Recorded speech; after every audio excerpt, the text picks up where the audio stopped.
বন্ধুরা, আমি তোমাদের সবার প্রিয় মিষ্টি মিষ্টি মন চ্যানেলে আমার সমস্ত বন্ধুদের সুস্বাগত। ফিরে এলাম নতুন এক রেসিপি নিয়ে, বা ঘরোয়া রেসিপিও বলতে পারো। কি রেসিপি বলো তো? বাঁধাকপির ভাপা বা বাঁধাকপির পাতুরি, যেটাও একটা হতে পারে। তোমরা দেখতে থাকো আমি কিভাবে রান্নাটা করি। ফিরে আসছি একটু পরে।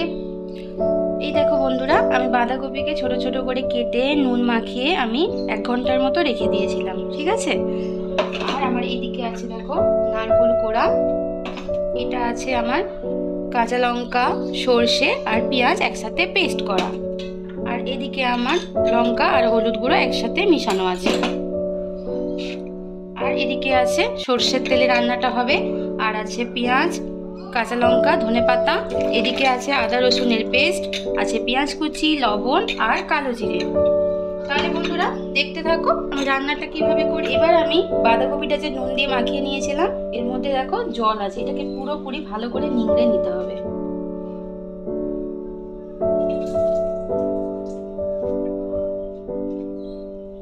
নুন দিয়ে এইভাবে যদি ভিজিয়ে রাখা যায় তাহলে পুরো বাঁধাকপিটা সুন্দরভাবে নুনটা মিশেও যায় আর সুন্দর জল বেরিয়ে পড়ে।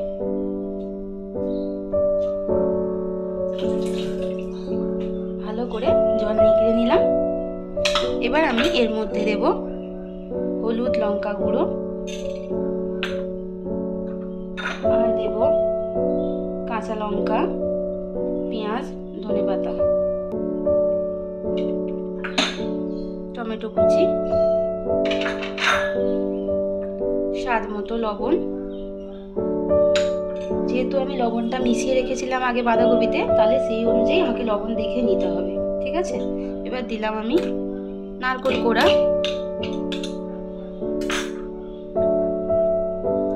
আদা রসুনের পেস্ট, কেউ রসুন না দিতে চাইলে নাও দিতে পারো,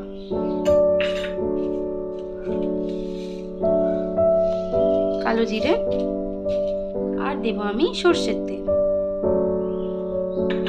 দিয়ে সুন্দর করে এটাকে ভালো করে মেশাতে হবে, ঠিক আছে বন্ধুরা। আমি মিশিয়ে ফিরে আসছি, দেখতে থাকো তোমরা। বন্ধুরা আমার সব সুন্দর করে মেলানো হয়ে গেছে। এবার আমি লাস্টে অ্যাড করব সর্ষে পেস্টটা।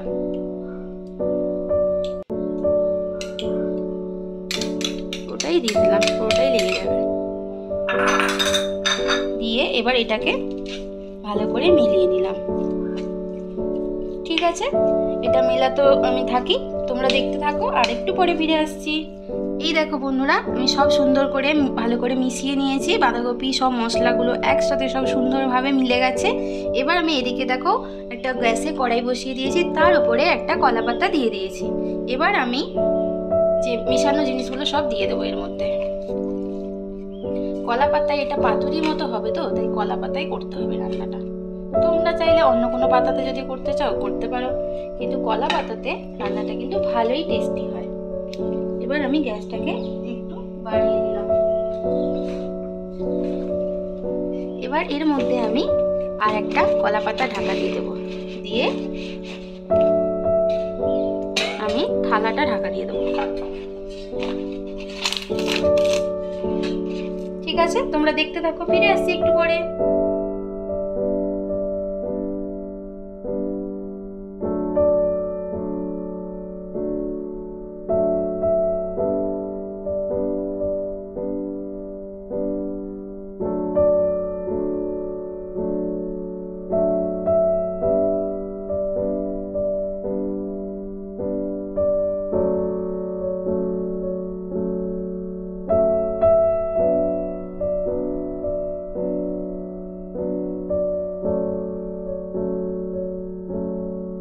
আবার একটু আমি ঢাকনাটা দিয়ে দিলাম, কারণ হয়ে এসছে। এবার আমার একদম রেডি হয়ে যাবে। আর একটু ঢাকনাটা দিলাম, রসটা মরে যাক, তারপরে ফিরে আসবো। ফিরে এলাম বন্ধুরা, ঢাকনাটা খুলে দেখি। এই দেখো আমার রান্নাটা একদম হয়ে গেছে, সব কিছু সেদ্ধ হয়ে গেছে, ঝোলটাও একদম শুকনো হয়ে গেছে। এবার আমি নামিয়ে নেব। তার আগে আমি একটু সর্ষের তেল ছড়িয়ে দেবো।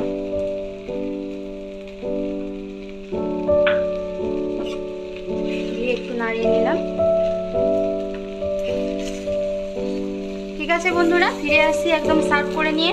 দেখতে থাকো তোমরা। এই দেখো বন্ধুরা, আমার রান্নাটা একদম সার্ভ। তোমরা এটাকে বাঁধাকপির পাতুরিও বলতে পারো, বাঁধাকপির ভাপাও বলতে পারো। তোমরা একটু কমেন্ট বক্সে জানিও তো এই রান্নাটার কি নাম দেওয়া যায়।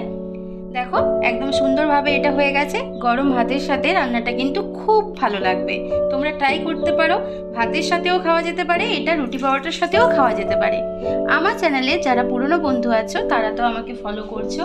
আমার চ্যানেলে যারা নতুন বন্ধু আছো, প্লিজ আমার রান্নাগুলো যদি ভালো লাগে আমার চ্যানেলটাকে সাবস্ক্রাইব করে নিয়ে আমার পাশে থেকো। তাহলে বন্ধুরা আজ এই পর্যন্ত। আমি ফিরে আসবো নতুন কোনো এক রেসিপির সাথে। তোমরা ততক্ষণ কি করবে? ভালো থাকবে আর সব সময় হাসতে থাকবে। টাটা।